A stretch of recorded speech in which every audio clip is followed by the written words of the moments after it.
వీళ్ళ ప్రాబ్లం వల్లనే నా కూతురు నేను తీసుకొచ్చిన. నా కూతురు ఏ తండ్రికి వాళ్ళ కూతురు బరువు కాదు. నా కూతురు నాకే ముద్దు అన్నట్టుగా పిలుచుకొస్తారు. కానీ వాళ్ళకు కూడా బర్డెన్ కాకుండా మీ పిల్లలతో పాటు నువ్వు కూడా కొంచెం వర్క్ మీద దృష్టి పెట్టు. ఇంకేమైనా సాంగ్స్ పాడే ఇంట్రెస్ట్ ఉంటే అట్లా పాడు. ఇంటర్వ్యూ ద్వారా నువ్వు కూడా బయటికి వస్తావు, మంచి ఆదరణ ఉంటుంది. సో మీరు బాధపడడం ఫస్ట్ మానేయండి. సరే మేడం. అది 1 year అవుతుంది, దగ్గర 1 year అవుతుంది. ఒక 2-3 days కాదు, ఒక 1 month లాస్ట్ అనుకోండి. అన్ని రోజులు ఉంటేనే ఏమైంది నేను చెప్పకపోతే నువ్వు కూడా ఫోన్ చేయవా అనే వాళ్ళు ఉంటారు. కానీ కొంచెం డిఫరెంట్ ఉంది మీ లైఫ్ స్టైల్లో. మీ భర్త కొంచెం డిఫరెంట్ ఉన్నారు, వాళ్ళ ఫ్యామిలీ కూడా డిఫరెంట్ ఉంది. కాబట్టి సో చూస్తున్నారు కదా, చాలా బాధల్లో ఉంది సిస్టర్. అవి బాధపడకుండా ఉండాలని నాకు చిన్న విన్నపం అక్క.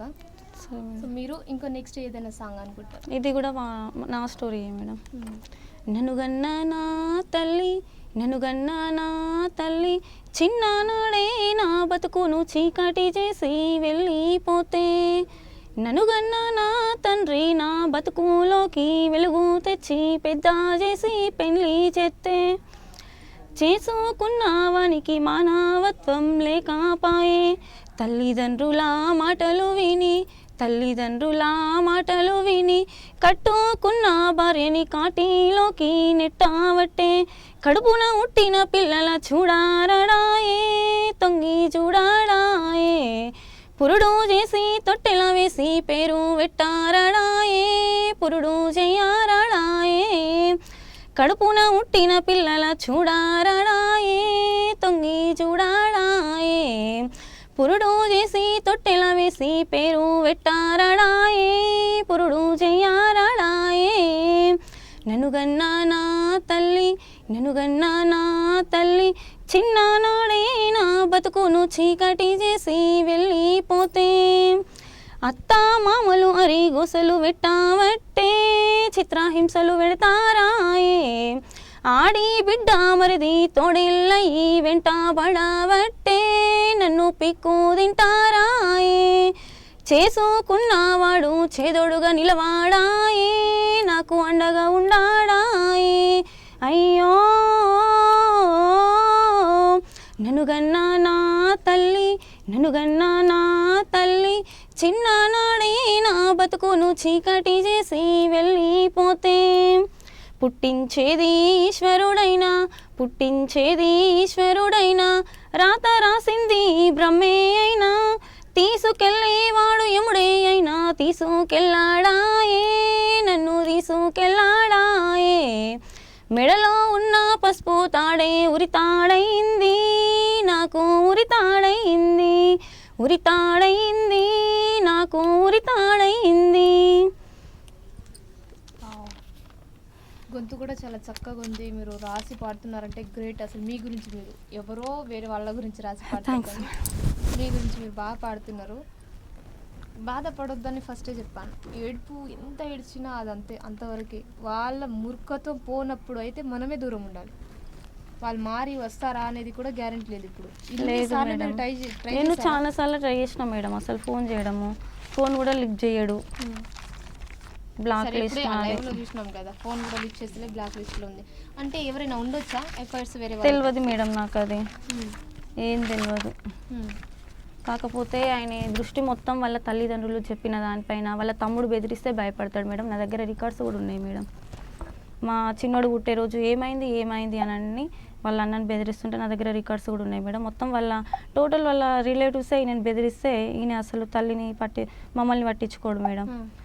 కుమారస్వామి అనే వ్యక్తి ఇంటి మీదకి వచ్చి కొట్టిండు, మా నాన్నని కొట్టిండు మేడం. మా నాన్నని కొట్టిండు. చాలా దారుణంగా మాట్లాడుతుండు మేడం. అమ్మని పిల్లని ఎందుకు వచ్చినావు అది ఇది. మా అమ్మని అయితే చాలా దారుణంగా, అంటే మా మమ్మీ చనిపోయింది మేడం, మళ్ళీ చేసుకున్నాడు. వైఫ్ ఒక భార్యని కాపాడుకోలేని పెళ్లి చేసుకోవద్దు. ఎందుకంటే అవతల వాళ్ళు కూడా ఎంతో నమ్మకంతో పెళ్లి చేస్తారు అమ్మాయిల తరపు నుంచి. సో అబ్బాయి అయినా అమ్మాయి అయినా చాలా ఆలోచించి ఆచితూచి ఆలోచిస్తే నాలాంటి లైఫ్ అయితే అసలు ఎవరికి రావద్దు మేడం. ఇంకా మా నాన్న మంచోడు కాబట్టి మా అమ్మ చిన్నప్పుడు చనిపోయింది మేడం. నేను 8 సంవత్సరాలు ఉన్నప్పుడు కరెంట్ షాక్ వచ్చి. మా నాన్న మళ్ళీ చేసుకున్నాడు మేడం. కాకపోతే మా అమ్మ తన కడుపులో పుట్టిన కంటే ఇంకా ఎక్కువ చూసుకున్నా ఆమె మారు తల్లి అని ఆమెని ఎట్లా పడితే అట్నే అంటారు మేడం. మా అమ్మని ఎందుకు అంటున్నావు అంటే నిన్ను కన్న తల్లి లేనే లేదు, ఆమెను మేమంటే నీకేం ప్రాబ్లం అని అంటారు. ఎవరు? మా ఆయన, మా అత్త, మా మామ, మా మరిది అయితే మరి దారుణంగా మేడం. అసలు ఆ మాటలు అయితే అసలు ఏం సంబంధం అసలు అర్థం కాదు మేడం. అసలు ఆయనకి ఏం సంబంధం అనేది కూడా నాకు అస్సలకే అర్థం కాదు. ఇప్పుడు నువ్వు ఏం చెప్పాలో దలుచుకుంటున్నావు ఈ మీడియా నుంచి? ఇప్పుడు ఇక్కడ చూసి చెప్పు ఒకసారి ఏం చెప్తున్నావు, దాన్ని ఫినిష్ చేసుకుందాం. మంచి మంచి పాటలు ఇప్పుడు ఫోక్ సాంగ్ పాడాలి. మా ఆయన తల్లిదండ్రుల మాటలు వింటే భవిష్యత్తులో ఫ్యూచర్ ఉంటుంది. కానీ భార్యని పిల్లల్ని పట్టించుకోకు, నువ్వు పని చేసి పెట్టు, నువ్వు మమ్మల్ని చూసుకో, భార్యని పిల్లల్ని చూసుకోకు అనే మనిషిని కనొద్దు, పెళ్ళిళ్ళు చేయొద్దు మేడం. నువ్వు భార్యను చూసుకోవాలి, పిల్లలను చూసుకోవాలి, తల్లిదండ్రి మాట వినాలి. కానీ నువ్వు మొత్తం తల్లికి, తండ్రికి, తమ్మునికి, చెల్లెకి, వీళ్ళకే నీ చుట్టాలకు అంకితమైనప్పుడు అందరికి పంచాలి. కానీ ఆ దుర్మార్గమైన పిల్లలని కానొద్దు. అసలుంటప్పుడు నువ్వు పట్టించుకున్నప్పుడు పిల్లల్ని కానీ ఒకరి ఇంటి పైన వేయొద్దు. నీకు కావాల్సినంత, నీకు కోరిన కట్నం ఇచ్చిళ్ళు, నీకు పెట్టాల్సిన బంగారం పెట్టిళ్ళు 5 లక్షలు అన్నారం మేడం. వాళ్ళు ఎంత అడిగిరు? వాళ్ళు 10 అడిగిళ్ళు. మాకు భూమి లేదా, మాకు జాగా లేదా అంటే మా నాన్న ఇయ్యను అని అన్నాడు. సరే ప్రైవేట్గా చేస్తాడు మేడం. ఎంత వస్తుంది సాలరీ? అసలు ఆయన ఏం చేస్తాడు, సాలరీ కూడా నాకు చూపెట్టాడు మేడం. ఏమైనా మా అమ్మ నాన్న నాటేస్తుళ్ళు. పెళ్ళైన దగ్గర నుండి ఇదే గొడవ మేడం. పెళ్ళైన 10 రోజులకే నన్ను వదిలిపెట్టి హైదరాబాద్కి వెళ్ళిపోయిండు మేడం. ఇష్టం లేక పెళ్లి చేసుకున్నారా? ఇష్టంతోనే చేసుకున్నాడు? నాకు అసలు ఏది తెలియదు మేడం. మీరు మళ్ళీ ఎట్లా ఎంగేజ్మెంట్ అయినప్పుడు? ఎంగేజ్మెంట్ అయింది, చూడడానికి వచ్చిళ్ళు, ఒక రోజు వచ్చిళ్ళు మేడం అంతే. ఇంకా తర్వాత మళ్ళీ ఒక రోజు వచ్చిళ్ళు, ఎంగేజ్మెంట్ చేసిళ్ళు. నచ్చే చేసుకున్నారు కదా? వాళ్ళకి నచ్చి చేసుకున్నారు, అసలు నచ్చక చేసుకున్నారు. అసలు నేను వాళ్ళ ఇంటికి ఒక పని మనిషిలాగా వాళ్ళకి ఎప్పుడు వాళ్ళకి సాకిరి చేసుకుంటున్నా. నేను చెప్తున్నా, నచ్చే చేసుకున్నారు మేడం. వాళ్ళ తల్లిదండ్రి, వాళ్ళ చెల్లె, ఈయన, వీళ్ళ చుట్టాలు అందరూ వచ్చి నచ్చే చేసుకున్నారు. వాళ్ళు నచ్చి చేసుకుంటే ఇవన్నీ కథలేంటి మళ్ళీ? ఏమో అర్థం కాదు మేడం. నువ్వు ఎందుకు అడగవు? నువ్వు నీకు ఇంత మంచి అడిగితే నీకు సంబంధం లేదు. నేను ఇంటికి పెద్ద, మా అమ్మ నాన్న చెప్పినట్టే ఇంటా, మా తమ్ముడు చెప్పినట్టే. అమ్మ నాన్న చెప్పినట్టు వింటే మళ్ళీ పెళ్ళం ఎందుకు నీకు? పెళ్ళం ఎందుకు చేసుకో? పెళ్ళి ఎందుకు చేసుకున్నావు?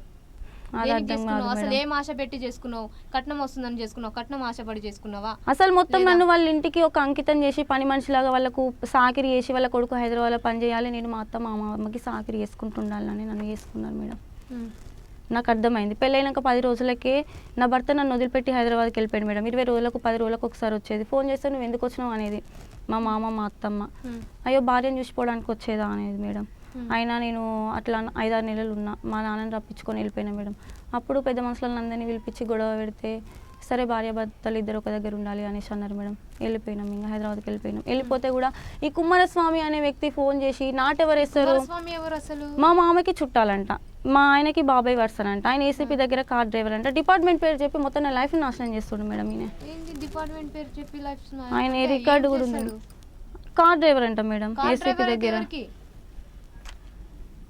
మీ మధ్యలో జోక్ విషయం అంటే పక్కోడు చెప్పింది ఈయన ఫాలో అవుతాడు. ఎందుకు అవుతాడు మీరు చెప్పారా? నేను నన్ను కట్టుకున్నావు, నువ్వు నా మాట విన్నావా అని అడగవా? నేను అడిగితే అదంతా నాకు అవసరం లేదు, నేను వాళ్ళు చెప్పినట్టే ఏంటో, నువ్వు నాకు వద్దు. అట్లా వద్దు అనుకుంటే పెళ్లి చేసుకోవద్దు కదా అనాలి. పెళ్లి ఎంత నేను చెప్పినా ఆయన మారడు. అసలు ఎందుకు చేసుకున్నాడో అర్థం కాదు మేడం. సరే ఇవన్నీ కాదు, ఒక మంచిది చెప్తున్నాను.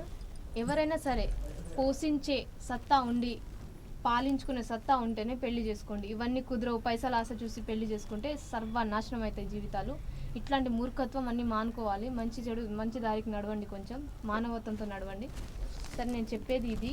లైఫ్ స్టోరీ మొత్తం బాధతోనే కూడిన ప్రస్తుతం ఉంది మన ముందునే. కానీ ఎంత బాధ అంటే తన లైఫ్ని తను పాటగా రాసి పాడుతుందంటే ఎంతవరకు కరెక్ట్ ఇది?